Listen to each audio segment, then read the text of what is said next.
Graças a todos, pessoal. Seja bem-vindo a mais um encontro entre amigos. Eu quero te convidar a você ficar conosco até o final, porque hoje vamos falar sobre o assunto que ainda não foi compreendido na sua totalidade. Qual assunto é esse? É o assunto dos 5 ministérios, os 5 dons espirituais. Então, se você quer entender um pouco mais como cada um deles funciona, será que existe? Será que não existe? Será que foi de ofício? Será que não? Quer saber? Fica até o final. Lembrando, já deixa o seu like. Se você não é inscrito, se inscreva no nosso canal e vem conosco nessa jornada de conhecimento.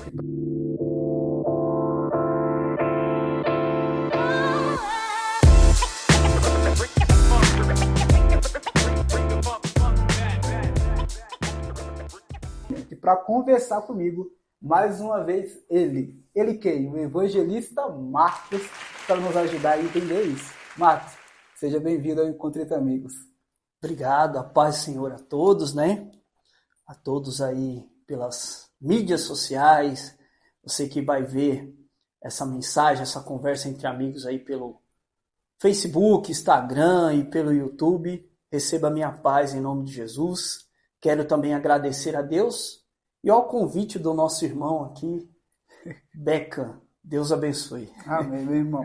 Então, galera, já pega aí, abre a sua Bíblia, lá em Efésios, capítulo de número 4, versículo de número 11. Olha só o que o texto diz, eu vou ler aqui, Romaco, na versão King James, depois a gente lê na sua também. Assim ele designou algum para apóstolo, outros para profeta, outros para evangelista e outros para pastores e mestre. Irmão Marcos, aqui Paulo está dizendo que ele designou, o texto está dizendo que é Jesus, né? Designou esses 5 ministérios para servir a igreja. A pergunta é, hoje, esses 5 ministérios existem? Estão sim atuantes, né? Estão bem atuantes. Mas é interessante, né? Vamos trazer um pouco do contexto histórico, bíblico, né? Uhum. Para a gente poder entender por que Paulo, inspirado do Espírito Santo, escreve esses 5 dons ministeriais, né? Qual é o propósito? É interessante que no decorrer da história você vai perceber que há uma necessidade, né? Há necessidade. Quando a gente olha lá para o Antigo Testamento, nós vemos Moisés, né? Que foi ali, libertou o povo, e assim que ele passa ali o Mar Vermelho, né? Ele passa por uma situação que ele começa a julgar algumas causas do povo. Então, né, você imagine, eram milhares e milhares de pessoas e ele ficava o dia inteiro. E nisso veio o sogro dele, né, para saber notícias, né, que ele ouviu das maravilhas de Deus que fez naquele período ali. E ele chega ali onde Moisés está ali e ele observa algo, né, estranho, porque Moisés fica de manhã, entra à noite, ele está julgando ali. E Jetro, seu sogro, vai dizer que aquilo não era bom para Moisés. Que então ele levantasse homens, né, capacitados para julgar 1.000, 100 ou 50, né, para pequenas causas, e as causas mais graves, então reportasse para ele tomar uma decisão. Então, isso era para quê? Para auxiliar, né, o ministério ali de Moisés. Então, Deus permitiu ali alguns homens serem levantados ali no meio do povo para auxiliar Moisés esquisito. Moisés, vamos lá. Então,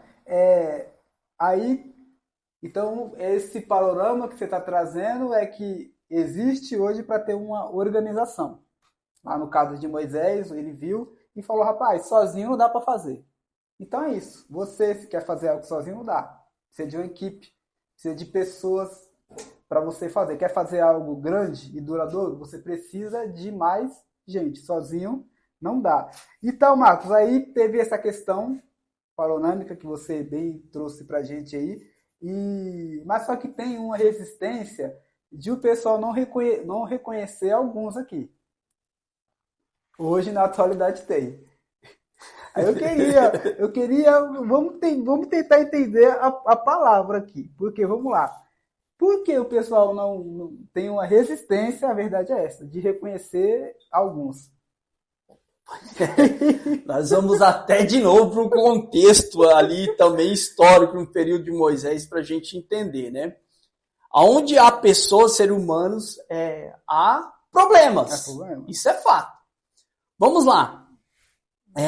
No contexto histórico ali, quando Moisés, então, há a ordenança de Deus para fazer o tabernáculo é feito ali, e há algo muito interessante, que o tabernáculo está feito, Deus capacitou, né? Agora eles precisam fazer o quê? O serviço nesse tabernáculo. Quem é as pessoas que vão servir ali no tabernáculo? Primeira coisa que a gente precisa entender, que a gente vai voltar um pouquinho sobre os patriarcas, né? Que nós vamos ver ali que dos 12 filhos de Jacó saiu as 12 tribos. Dentro dessas 12 tribos tinha um filho chamado Levi. Deus então pegou a tribo de Levi como fosse os primogênitos para serviço dele, para servir ele. Então o que acontece ali a partir de Levi? Levi tem 3 filhos. Um chama Gerson, um Coate, o outro é Merani. Onde vai vir o quê? Os Gersonitas, os Coatitas e os Merioditas. Essa descendência, então, vai prestar um serviço a Deus dentro do tabernáculo. Para entender, primeiro é Deus que está escolhendo. É Deus que escolhe as pessoas para trabalhar. Então, você vê ali. E a função desses levitas? Hoje a gente tem um contexto que acha que levitas é só pegar um instrumento e, né? Levitas é muito mais do que isso, porque os levitas no tempo do tabernáculo tinham as funções importantíssimas. Umas era até ensinar o povo e a outra era um trabalho pesado. Porque os que descendiam de Gerson, os gersonitas, eles tinham uma função de cuidar ali da parte como se fosse o muro, né? Que é aquela tenda ali, aquilo que ficava em volta do tabernáculo ali. Entendi. Então o que eles cuidavam ali? Das colunas, dos panos que ficavam em volta, das cordas, dali dos grampos que era fixado, da porta. Então eles tinham essas funções, os gerjanitas. Já os que descendiam de Coade, os coaditas, eles tinham a função de cuidar dos utensílios do tabernáculo. É diferente hoje, né, que a gente vai fazer qualquer coisa, cada um sai pegando o que vem na frente. Deus é organizado, irmão. Olha só. Então, ele escolheu os gersonitas para cuidar de determinados utensílios do tabernáculo. Os coaditas é os utensílios de dentro. E os medianitas são as taubas, alguns outros tecidos, alguns outros utensílios. Outra coisa interessante, né, que nem todo levita era sacerdote. Olha só. Nem todo levita era sacerdote. E o que acontece? Do primogênito ali de Levi, acho que era Coate, vem a descendência, vem o pai de Arão e vem Arão. Ah, entendi. Aí Deus escolhe Arão e aí a gente começa a ver os sacerdotes. Arão é um sumo sacerdote e os seus filhos vão se tornar sacerdotes. E a gente vai mais profundo aí, que tem alguns simbolismos na unção desses sacerdotes. As roupas, por exemplo, eram bem parecidas. As do levita era diferente, que não tinha turbante. A do sacerdote, ele tinha turbante, do sumo sacerdote também tinha turbante. Mas do sumo sacerdote havia um peitoral, que era ali, acho que Turim, né? Urim e Tumim. Isso. Que tinha as 12 pedras simbolizadas ali das 12 tribos, né? Ele levava isso no seu peito, no seu coração. E tinha os sacerdotes, que a diferença era essa. Mas na consagração, olha só que eu vou trazer aqui, irmãos, que coisa interessante. Que aula, hein? Vai pegando aí, já vai dando like, irmão. Umas coisas interessantes. Você vê ali a preparação da consagração. Eles se lavam, né? Eles vestem roupas específicas, né? Do sumo sacerdote, dos sacerdotes. Eles têm ali o primeiro cordeiro, é amolado pelo causa dos seus pecados e pargido o sangue, queimado ali, né, no altar. Só que tem um segundo cordeiro. Esse segundo cordeiro, ele é amolado ali, a sua gordura também é queimada, só que o sangue dele, ele é passado na orelha direita do sacerdote, Meu Deus. no polegar direito do sacerdote e no dedão direito do pé do sacerdote. E ali você vai ver um simbolismo muito grande. Porque tanto o sumo sacerdote como o sacerdote, o que simboliza o sangue ali na orelha do sacerdote?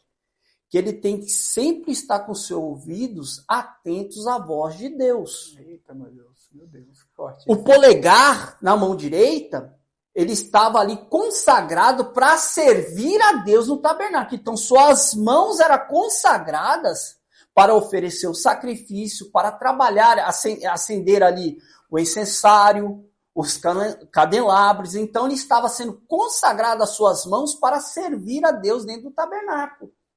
E ali, aquele sangue no dedão do seu pé que ele tinha que seguir conforme a lei do Senhor. Os seus caminhos tinham que ser, né, segundo a lei do Senhor. Então, há essa simbologia que a gente pode trazer até para agora, os tempos atuais, conforme Efésios capítulo 4, versículo 11. Meu Deus, então vamos lá, irmão. Vamos lá para você entender aqui, ó.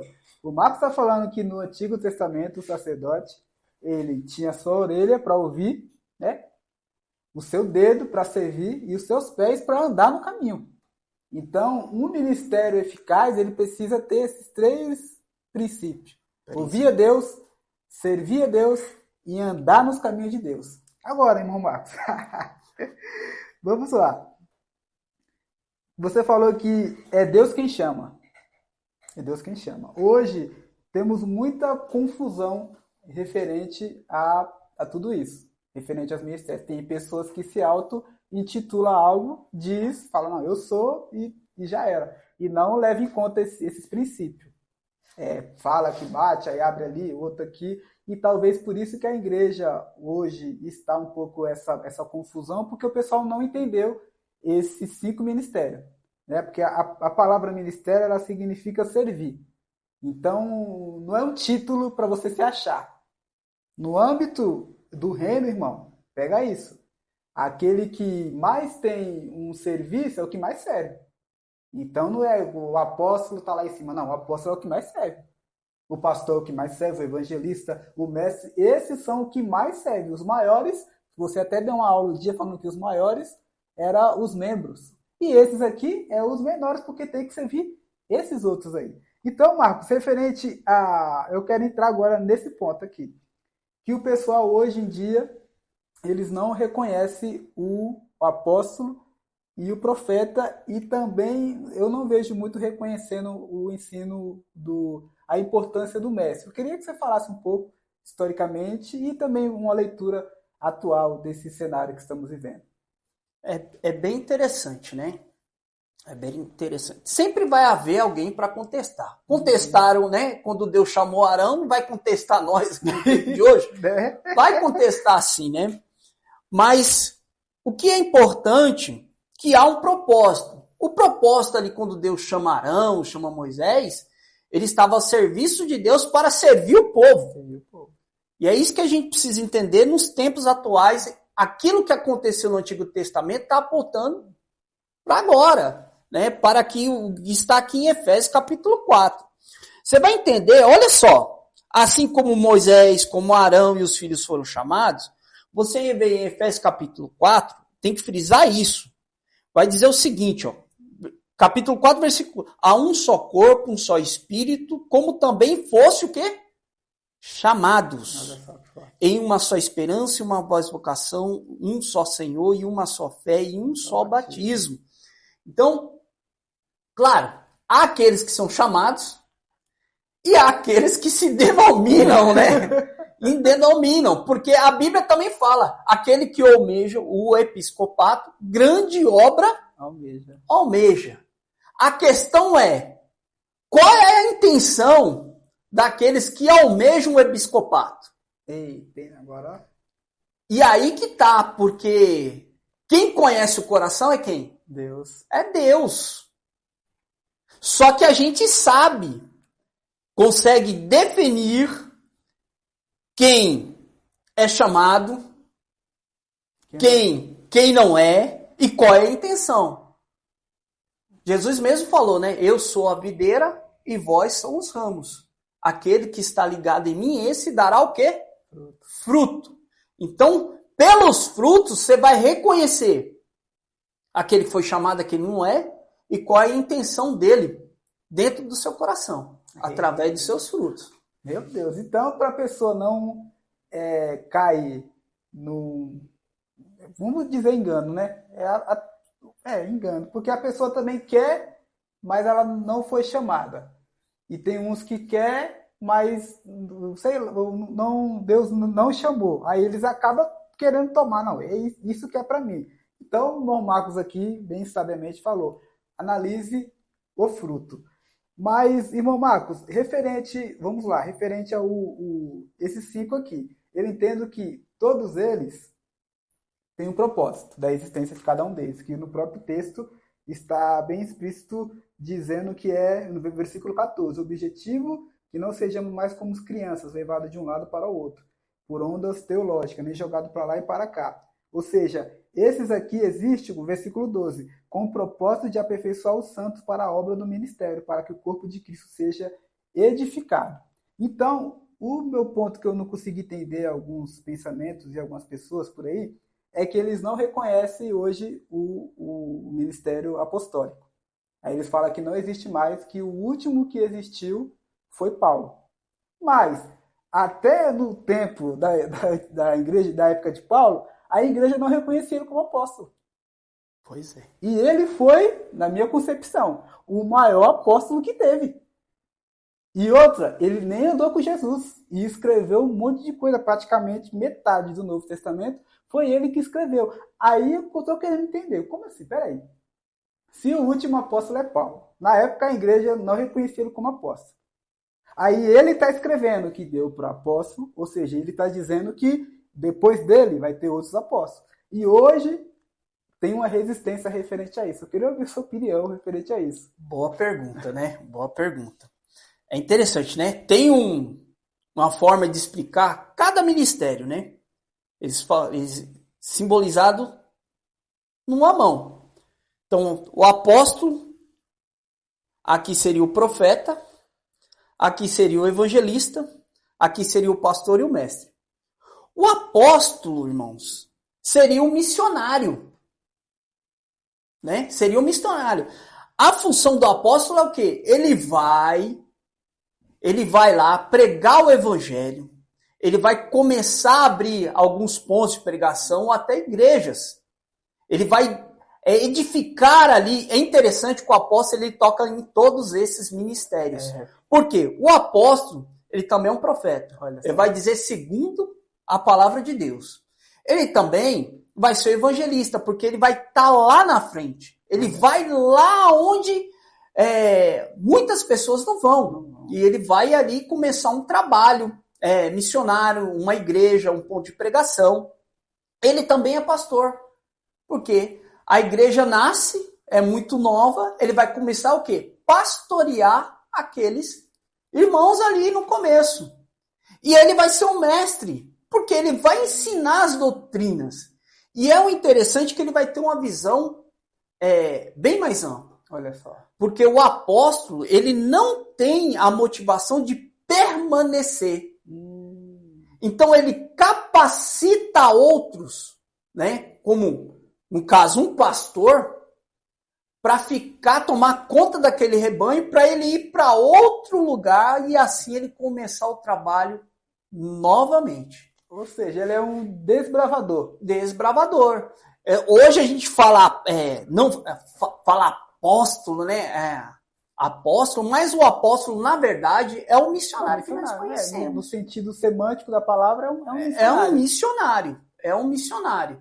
Claro, a igreja antiga, né, tem uma tradição aí que é o seguinte, os apóstolos, só aqueles que andaram com Jesus. Apóstolo mesmo, né? Por isso que tinha essa resistência contra Paulo. Você vê que até, né, Paulo, né, o pessoal questionava o apostolado dele porque ele não andou ali com Jesus, né? Mas os frutos, a defesa de Paulo era o quê? Os frutos dele. Ele vai falar isso, acho que é na carta de Coríntios, que eles vão questionar ali. Então ele vai fazer a sua defesa falando, mas vocês são os frutos do meu apostolado. Meu Deus. E assim, na sua concepção, você considera Paulo um dos maiores apóstolos também? Eu considero o que mais trabalhou.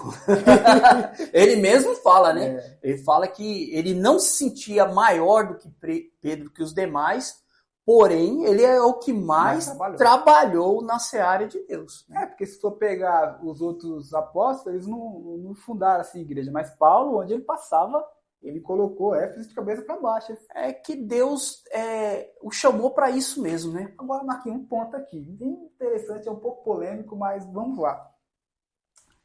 Quando Judas saiu, eles lançaram sorte para escolher o outro apóstolo que estava faltando. Tá? A igreja tirou sorte e sorteou Matias, né? Sim. Matias saiu, beleza. Eu não conheço, não sei se tem, alguns escritos, alguma coisa de Matias. Mas na Bíblia não está registrado. Aí, capítulos depois, mostra que o próprio Jesus foi buscar Paulo. Ou seja, a igreja quis escolher um por sorte, mas não foi o que Jesus queria. Jesus foi pessoalmente buscar Paulo, e Paulo fez tudo isso que fez. Foi o cara que sistematizou o evangelho, foi o cara que falou sobre salvação, foi o cara que falou sobre a volta de Jesus, foi o cara que deixou bem claro como funcionam os poderes espirituais, os principados, a potestade, e o cara nem andou com Cristo. Então, assim, isso me enche de alegria, porque eu também não andei com Cristo, não vi Jesus. Mas Paulo também não andou e falou, seja meu imitador, porque eu sou imitador de Cristo. Então, com toda essa visão que você trouxe de um apóstolo, e por que tem tanta resistência assim ainda hoje contra os apóstolos? É porque hoje, irmão, ficou uma questão até de organização, né? A gente entende que a igreja, ela é um organismo e uma organização. E há uma necessidade. Você quer ver dentro da Bíblia que houve uma necessidade? Aqui você não vê diácono. Você está vendo diácono aqui? Não. Não tem diácono. Mas existe o diácono. E como é que surgiu o diaconato na igreja? Você vai ver lá em 1 Coríntios capítulo 6, o que está acontecendo lá? A igreja de Coríntios, vamos retroceder um pouco. Jesus vem, ressuscita, ele ascende aos céus, fala para aquele povo ali, 500 testemunhas viu, 1 Coríntios capítulo 15, 500 testemunhas ali, mais ou menos 500 testemunhas, viram a sessão dele, e ele dando uma ordem para que eles perseverassem, numa promessa. Então você vai ver ali que 120 pessoas foram cheias do Espírito Santo. Ali que nasce a igreja, porque dentro ali do Pentecoste, várias pessoas viram e viram as maravilhas que estavam acontecendo ali. Nós vemos Pedro pregando, ganhando 3.000 almas. Já pensou, Beto? Tu pregar, ganhar 3.000 almas, o problema que você vai dar lá pro pastor? Onde você vai locar essas pessoas, né? E você percebe no capítulo 5 que eles vão andando numa unidade tão tremenda que eles vão vendendo suas propriedades, depositando aos pés de Jesus. E a Bíblia vai dizer ali que a igreja cresceu de uma forma extraordinária. Extraordinária, meu Deus. Só que o que acontece no capítulo 6? Começa a ter problema. Qual o problema? Só tinha 12 apóstolos. E aí o que acontece? Eles vão servir todas as mulheres ali e eles vão dar mais ênfase para as mulheres judias e vão deixar as gregas de lado. E aí o que acontece? Começa a ter uma murmuração.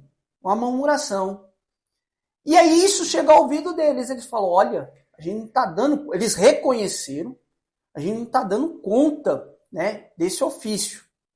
Não é bom que nós deixamos a palavra e a oração. Então eles têm a ideia. Então vamos encontrar entre nós aqui homens cheios do Espírito Santo, Vai ter algumas características que eles vão ver ali para que escolhesse esses 7 homens para que servissem às mesas. Então ali vai ser o surgimento dos diáconos, que vai ser o Felipe, né? Felipe está no meio ali, Estevão está no meio, tem outros ali que estão no meio, e eles vão orar com mãos e consagrar esses homens para esse ofício.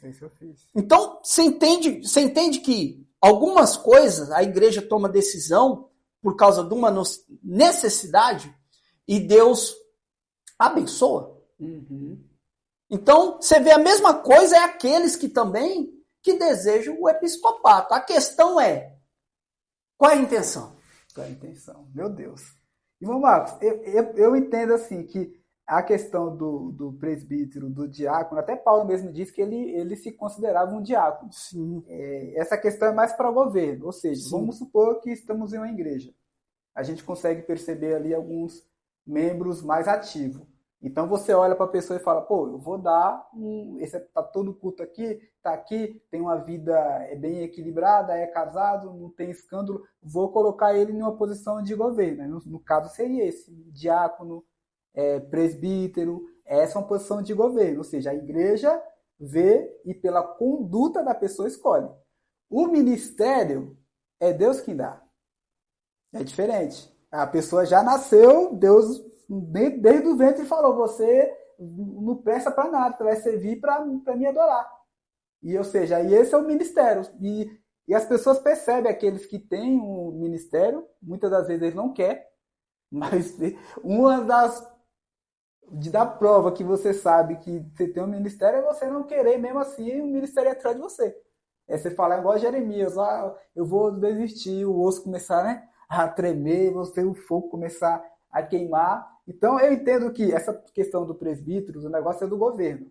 Nessa visão, a pessoa vem, prepara, coloco você aqui para ter uma organização. E tem que ter, porque, poxa, a igreja está crescendo, as demandas vão aumentando, os conflitos vão vindo. Então, tem que ter uma posição de governo. Aí coloca uma pessoa ali. A questão do ministério, eu já entendo que é o próprio Deus que escolheu e dotou essas pessoas com dom. Porque se a gente for parar para analisar, esses 5 dons de Efésios 4:11, todos têm aptidão para a palavra de Deus. Todos, sem exceção. Todos eles têm aptidão para a palavra de Deus. Ou seja, quando a pessoa está pregando ali, algo acontece. É por causa dela, porque ela é boa, porque ela fez teologia? Não. É pelo chamado que tem. Deus chamou. Às vezes a pessoa até nem quer. Eu já ouvi pessoa falando, poxa, eu não queria isso, mas Deus quis. E eu posso fazer o quê? Eu conversei um dia com o rapaz que ele falou, poxa, eu estudo. Eu faço isso, eu faço aquilo. Aí o cara vivia bebendo. Um pinguço. Se converteu e ele chegou aqui 2 anos, é pastor e eu que estudei e tô nada. Mas o cara tem chamado, eu não tenho. O cara entendeu? Então eu acredito que nem você falou, que a igreja nessa época crescia porque esses 5 ministérios se respeitavam. Então eu acredito que hoje, nas igrejas, o pessoal não se respeita. Por isso que tenta silenciar, talvez, o apóstolo. Porque, irmão Marcos, a diferença do apóstolo para um pastor é diferente. O pastor quer ficar aqui, abraçado. Não, vamos não. Não precisa ir não. O apóstolo é desapegado. O negócio dele é reino. Ele, não, eu quero saber do reino de Deus. Eu até preguei um dia na igreja falando, se Paulo existisse, ele ia abrir uma igreja lá no Brás. Então, existe uma diferença. Então, eu acredito que existe essa resistência hoje porque o pessoal não entende que um cumprimenta o outro. Eu queria ouvir sua opinião sobre isso. É interessante. Aqui até mesmo é para edificação do corpo. Olha aí, meu Deus. Edificação do corpo, né? Ninguém é maior que ninguém. O apóstolo a gente já falou aqui, né? A descrição, o que ele é. Ele é o desbravador, ele vai abrir uma igreja, ele vai edificar aquela igreja, ele vai pastorear ali um tempo, ele vai ensinar ali um tempo, depois ele vai instruir um outro líder ali, ele vai sair e vai abrir outro campo. Interessante, o profeta, né? A gente fica, tem profetas do dia hoje? O profeta é o seguinte, ele é aquele que vai exortar a igreja. Olha só. É tipo igual, meio que parecido no assim diz o Senhor. Por isso que é esse dedo aqui, né? Por isso que ele vai sempre apontando ali, né? Indica dentro da palavra. Ele vai ser aquele que consola também, né? Ele vai ser aquele que consola. O evangelista é o quê? Aquele que vai na frente. O evangelista é aquele que vai no campo e ele tem uma facilidade que é interessante, embora ele tenha um conhecimento, pode ensinar, né? Só que ele tem algo dentro dele, cara, as palavras que ele coloca são de fácil compreensão, e ele atrai as pessoas, e essas pessoas ele traz para a igreja. E assim, ele não é um pastor. O pastor é aquele, ele vai trazer para o pastor o quê? O pastor vai cuidar. Vai cuidar. Serve o outro. O pastor é aquele que o evangelista trouxe aquelas pessoas e agora o pastor vai cuidar. Então o pastor ele vai pastorear, vai conduzir as igrejas, o rebanho dele. Quando vier ali, né, um lobo no meio do povo, opa, peraí, eu vou proteger minhas ovelhas. Um vento de doutrina aí, uma questão, ele vai proteger as suas ovelhas. E o mestre é interessante, né? O mestre é esse dedinho aqui. Por quê? Quanto mais ele conhece, menor ele fica. Vai, olha só que coisa forte. Entenda. Por isso que muitas das vezes o irmão Becan aqui falou interessante, né? Me chamou um pastorado. Às vezes o pastor é o mestre. E ele não quer. Por quê?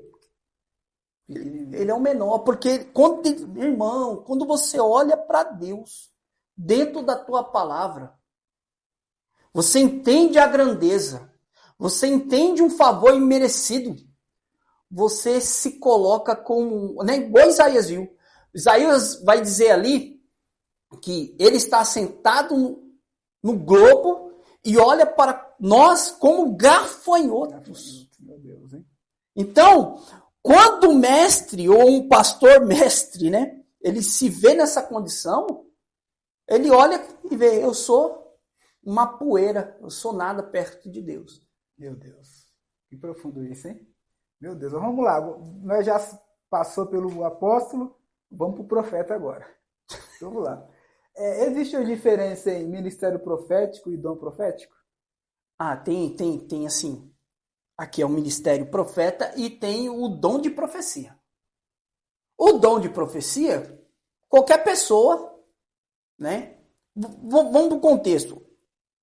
O que é dom? A palavra dom não tem nos originais. A palavra dom, né? O que tem no original no grego? É chamado charisma, que tem o significado o que vem do Espírito. Entendi. Então o que acontece? Deus pode usar qualquer um, tomar em profecia. Então Deus pode levantar qualquer um para trazer uma mensagem, talvez seja uma exortação, assim diz o Senhor, né? Para correção, ou trazer uma profecia de bênção para um futuro, né? Uma revelação de alguma coisa do futuro. O profeta já é uma pessoa específica. Deus levanta essa pessoa no meio da congregação. Entendi. Deus pega essa pessoa especificamente. Ele tem um dom de profeta. Interessante que o irmão Becan aqui me lembrou uma coisa.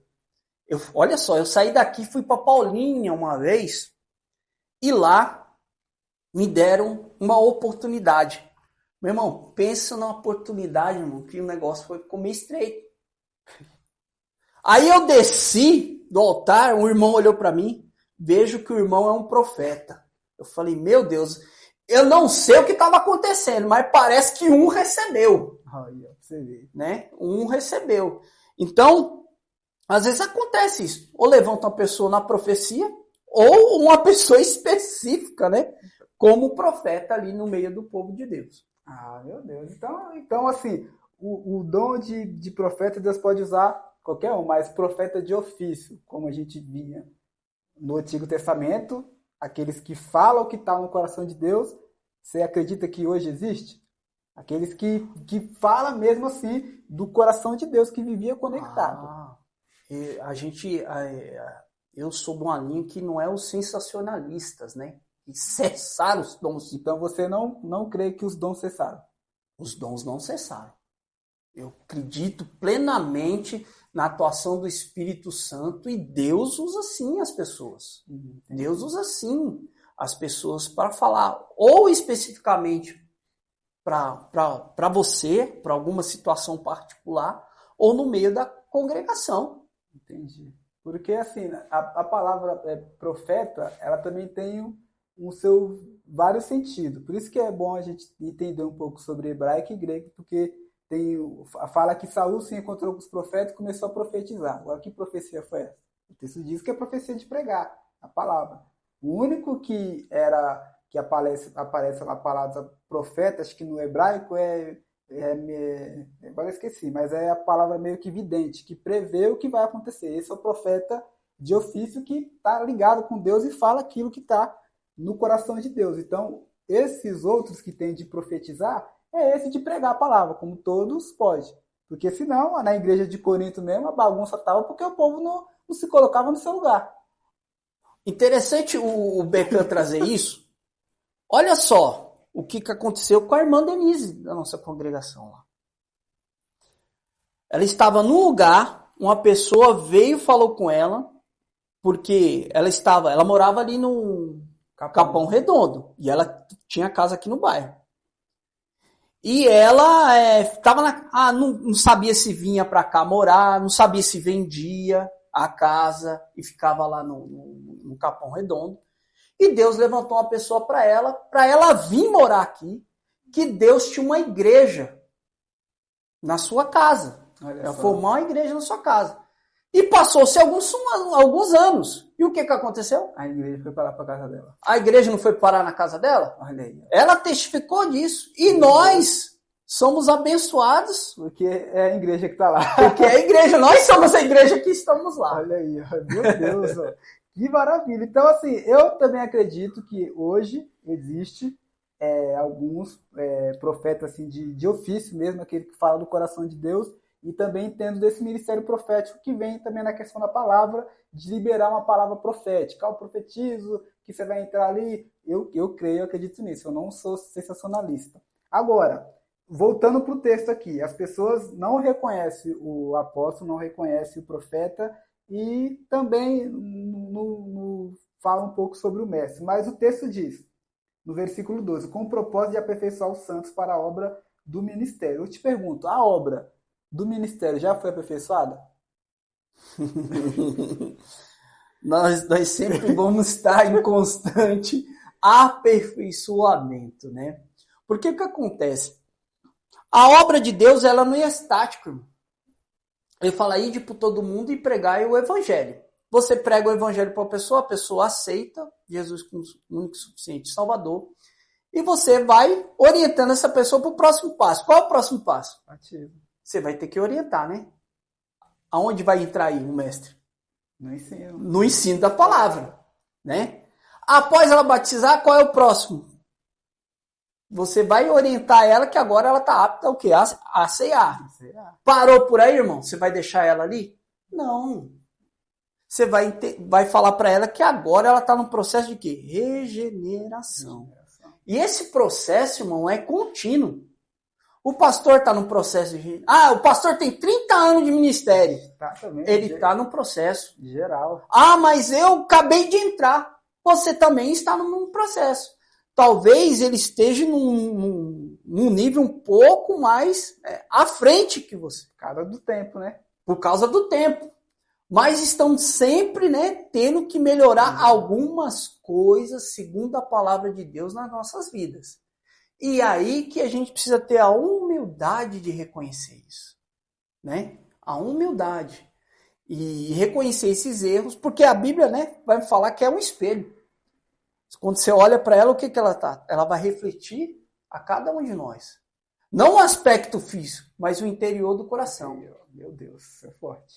Isso é forte. Porque assim, eu bato nesse ponto aqui, porque se o ciclo ministério não atingir o propósito, por que o pessoal fala que não existe? Então, entra em contradição. Então, eu entendo que hoje, tá? Você até no nosso último encontro que tivemos, se você não assistiu, corre lá, para você aprender sobre o EBD, sobre a escola dominical, sobre as batalhas espirituais que existem para você não entender a palavra de Deus. Corre lá que está sensacional. E aí, irmão Marcos, eu entendo lá, nesse nosso encontro, você trouxe para nós uma informação que até 2030 os evangélicos protestantes vai ser maioria aqui no Brasil, segundo o censo do IBGE. E você falou que isso te preocupava. E eu compartilhei junto com você que me preocupava também. Por quê? Porque é um povo crescendo, mas não está desenvolvendo. Ou seja, está inchando e não está crescendo. E inchar não é crescimento. Você pode estar inchado, mas não está tendo músculo. Então, se a igreja tem essa previsão de inchaço, mas não vai crescer, isso significa que vamos estar sendo uma... Não queria falar essa palavra, mas não vamos estar cumprindo o nosso propósito. Porque eu entendo que esses 5 ministérios aqui, e todos eles que existem, é para aperfeiçoar o outro. Ou seja, eu não quero fazer de você um bajulador meu. Ah, não, eu só gosto de ouvir ele. Não, eu quero aperfeiçoar Cristo em você, aperfeiçoei, vou aperfeiçoar em outra pessoa, é o que está escrito. Mas hoje, no contexto, e é por isso que talvez a igreja não conseguiu atingir ainda esse ápice que Jesus quer que chegue, porque ou não quer entender, ou porque está brincando. Por quê? Porque estão querendo trazer bajuladores para si e não discípulos. E aí, por isso que isso me preocupa. Tá? Isso é um dado bem interessante para você refletir. Você quer pessoa cheia na sua igreja ou você quer pessoa que faça diferença no bairro onde está? Você quer uma igreja cheia de pessoas vazias ou você quer uma igreja vazia com pessoas cheias que vai tocar? Paulo colocou Éfeso de cabeça para baixo, um cara só. Já pensou, Marquinhos? 12 caras igual Paulo? O que ia fazer aqui? Então isso me preocupa um pouco dessa questão. Por isso que eu chamei você aqui para a gente conversar um pouco sobre isso aqui, para tentar entender e tentar esclarecer, porque tem muita gente que não entende isso.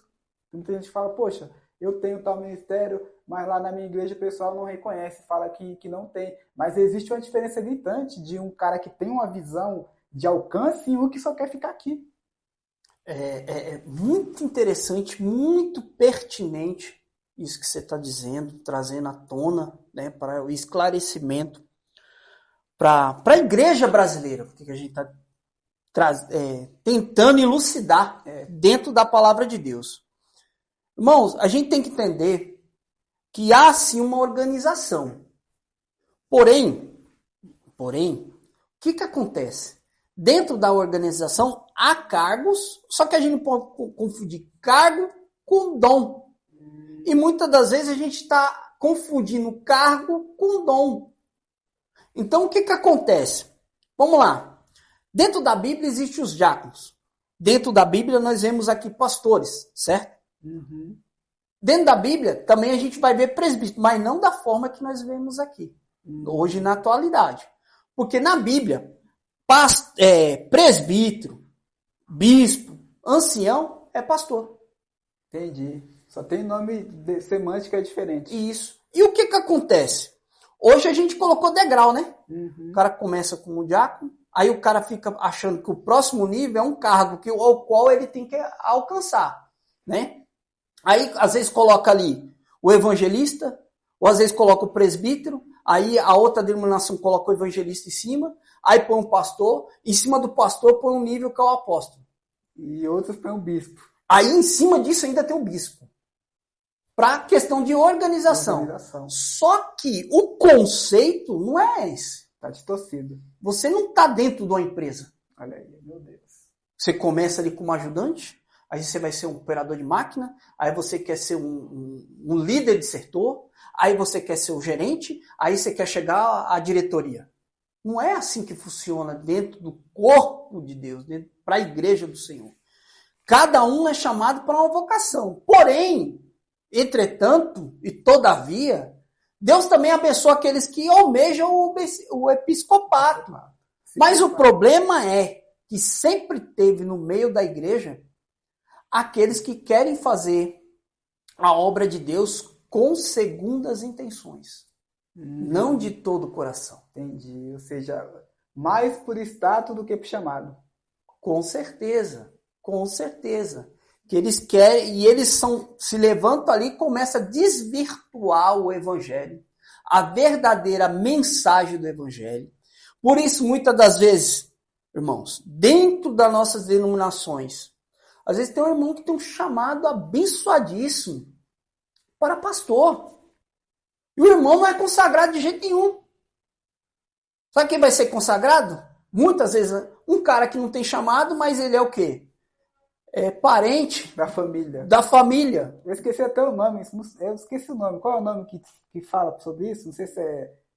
Esqueci o nome Eu tô agora. tentando lembrar aqui, né? Cadê, galera? Ajuda nós Vai aí. fazendo dinastia dentro da Isso, igreja. Nepotismo. Isso aí. Vai criando nepotismo dentro da igreja.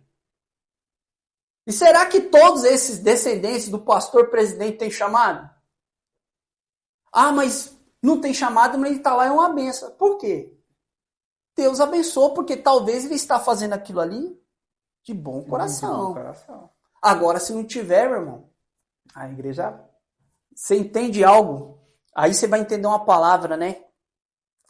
Que está nas Escrituras Sagradas, né? Que vai dizer: nem todos que chamam Senhor, Senhor, entrará no reino dos céus.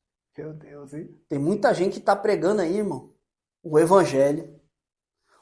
Detalhe, vou aqui.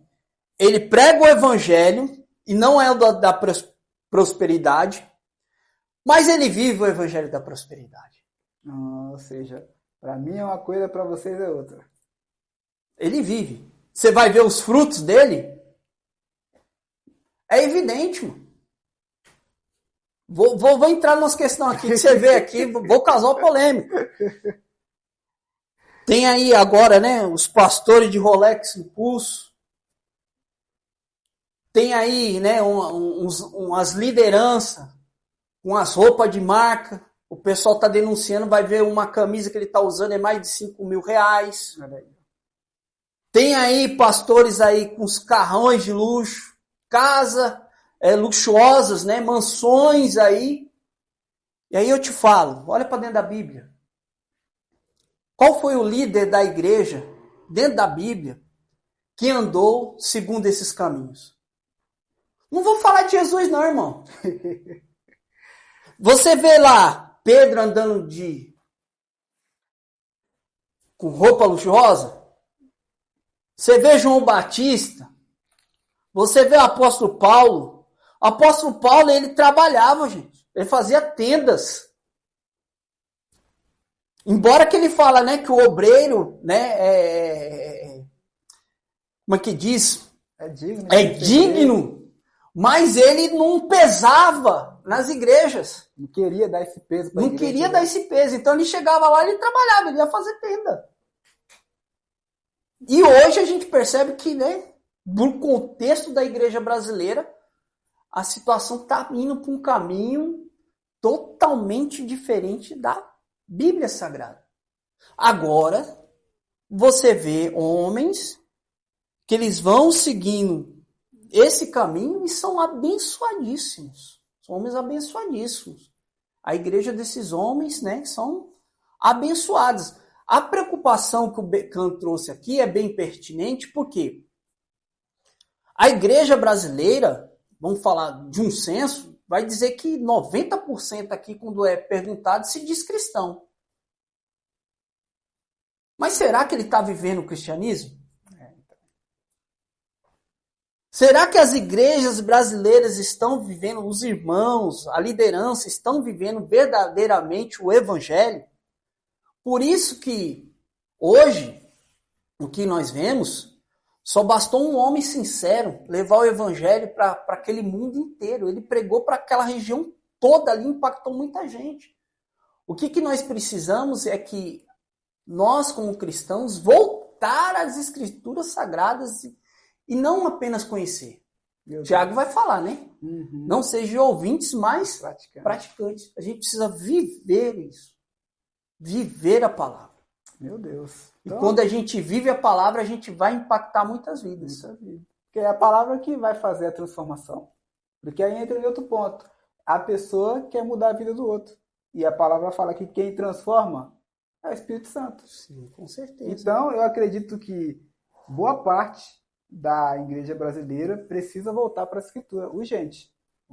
Precisa voltar porque, por exemplo, nesse texto aqui, eu entendo, irmão Marcos, se o pessoal entendesse aqui o que Paulo sistematizou aqui, hoje era para a igreja estar voando, cara. Hoje era para ser Poderia ser até menos em questão de número, mas de influência. Era para o roubo estar menor, era para a pessoa ter um bom caráter. Você pode ver que hoje o cristão não está dando bom caráter, o pessoal do mundo está dando bom caráter. É interessante você estar falando da questão do caráter. Vamos lá para 1 Timóteo capítulo 3, né? Agora. Vamos lá, né? O que diz a palavra aqui? É interessante nós aqui, ó, olha só. Essa é uma palavra fiel. Se alguém deseja o episcopato, excelente obra deseja. Convém, pois, que o quê? O bispo seja o quê? Irrepreensível. Olha só. Você vai ver aqui que o que ele vai descrever aqui é a questão do caráter. Não é da habilidade. Não é da oratória. Não é da liderança. O que hoje a igreja está, principalmente os líderes, os obreiros, está falhando na questão do quê? Do caráter.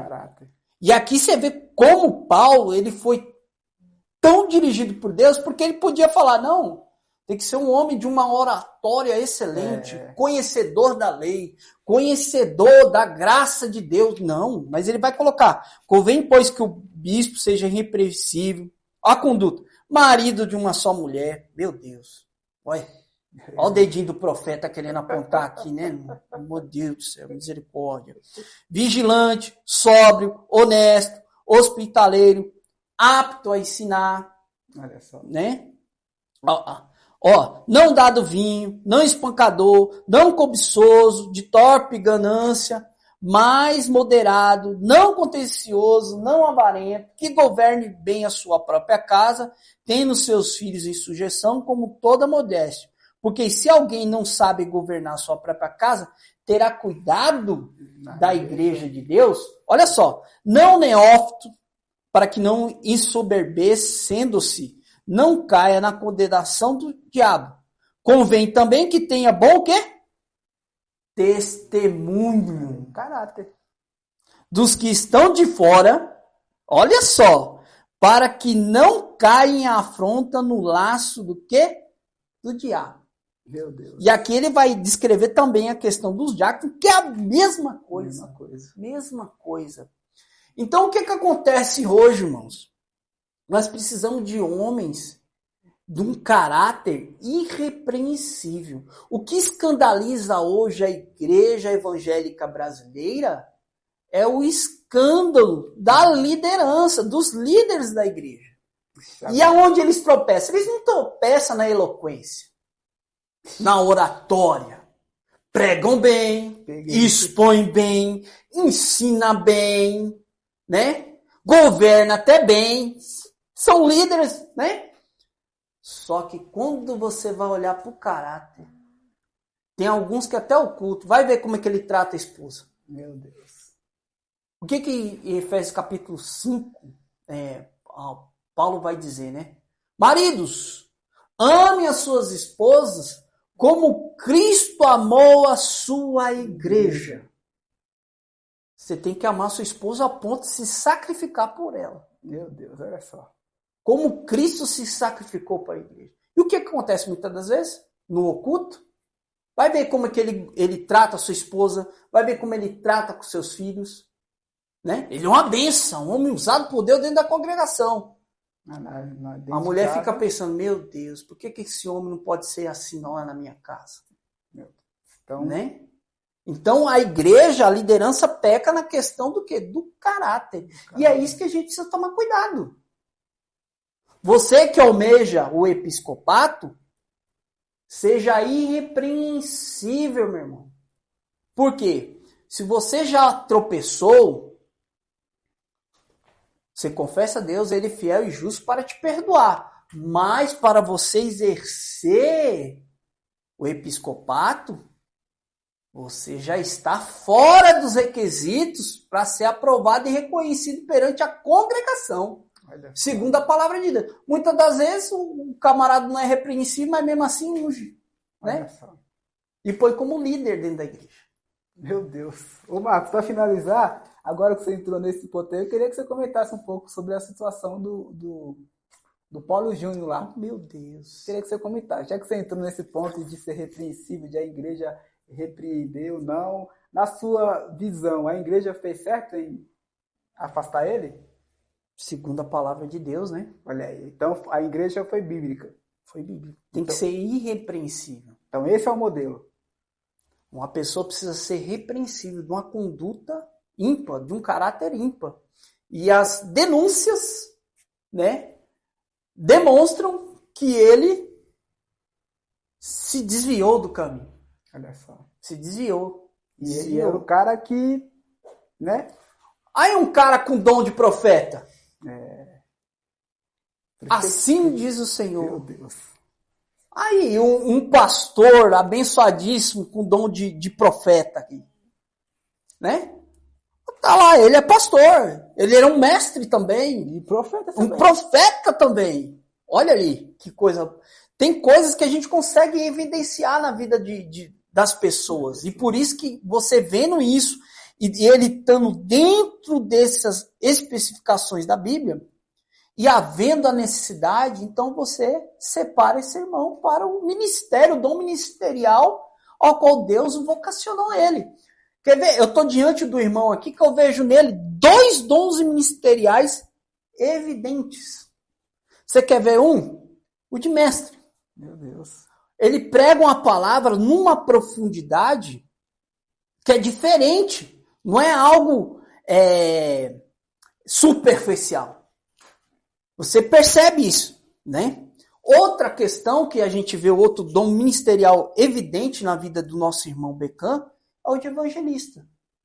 Tanto é que queimou no teu coração para que hoje nascesse o quê? O canal Uma Manhã Melhor, para que a mensagem do evangelho alcançasse não só para edificação, né? O evangelista é assim, não é só para edificação do corpo da igreja local ao qual ele pertence, mas ele tem um desejo que o evangelho, as boas novas, essa boa notícia alcance mais e mais pessoas. Meu Deus, irmão. É isso aí que você chegou até aqui, meu irmão. É isso. Eu não sei qual é o contexto que você está vivendo, mas o irmão Marcos aqui deu uma aula para nós sobre isso. Então, assim, o irmão Marcos, diante de tudo isso, existe um problema, né? Existe. E precisamos resolver. Agora, você tem 2 soluções.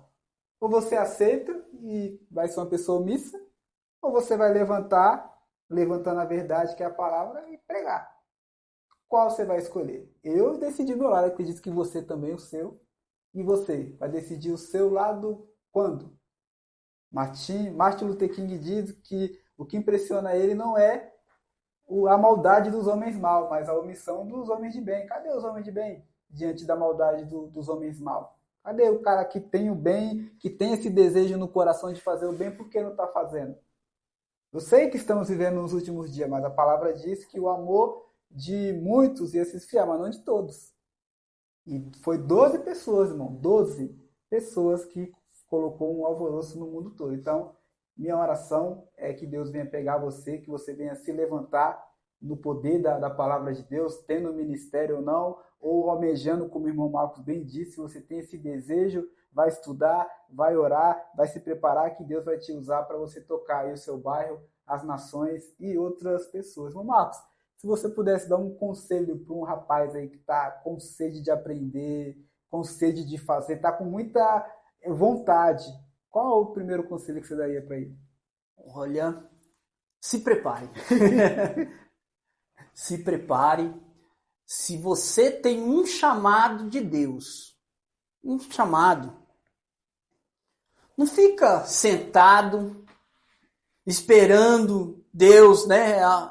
Deus tocar no coração ali do pastor para que te unja, segundo o dom ministerial ao qual Deus te chamou.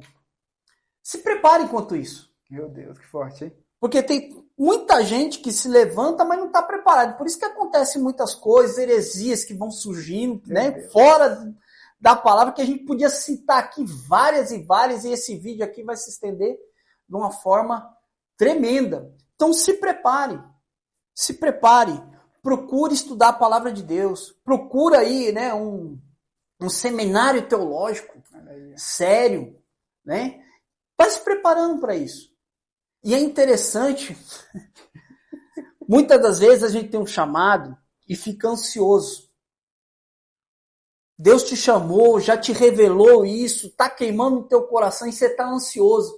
E você fica, mas o pastor não viu. Aí você começa a trazer problema dentro da congregação onde você tá, que você tá achando que para esse chamado só precisa ser exercido dentro da congregação. Hoje você tem internet.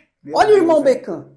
O coração dele queimou para levar esse evangelho para várias pessoas. Então ele criou esse canal aqui, que está nas mídias aí, né? YouTube, Facebook, Instagram, né? Mas você tem aquele chamado de apóstolo. O que te segura? E é isso, eu estou falando de uma questão pessoal, né? De você ir na comunidade e começar um trabalho ali. Talvez você vai começar um trabalho ali, amanhã vira uma congregação. Isso. O que te impede, as pessoas também, né? De evangelizar? Meu Deus. O que te impede de pastorar? Olha aí.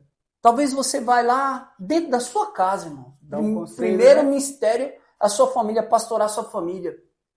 Você, às vezes, começa ali na garagem da sua casa. Vem um vizinho, vem outro, quando você vai ver, você já está pastorando o povo ali. Já é o maior do bairro ainda. Você já está pastorando o povo. O que te impede de ser mestre?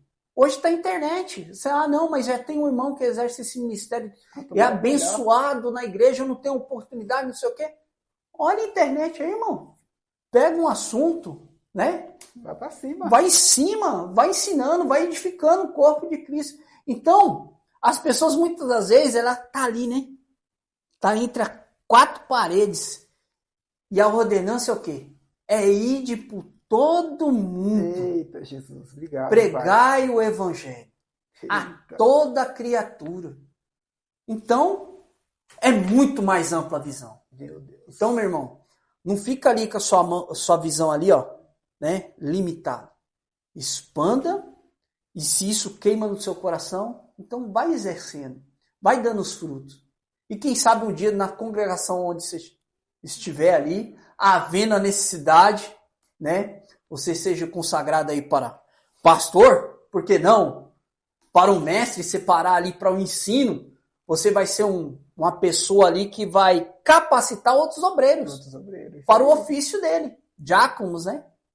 Então, fica aí a minha dica, que Deus te abençoe, que você tome essa coragem, essa iniciativa em nome de Jesus, viu? Meu Deus, meu irmão, você chegou até aqui, muito obrigado, deixe seu like, foi muito esclarecedor isso aqui, eu não sei se você vai dar o real valor que isso merece, uma aula poderosa que o irmão Marcos veio trazendo desde o Antigo Testamento até aqui, levantamos questões futuristas que vai acontecer em 2030, levantamos uma bola aqui, debatemos e queremos que você se posicione, tá? Se posicione. E o que o irmão Marcos falou é muito interessante.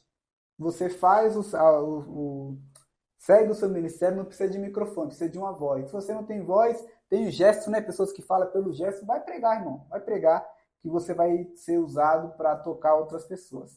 E lembre-se, para ter uma manhã melhor, você precisa mudar o seu hoje. Obrigado.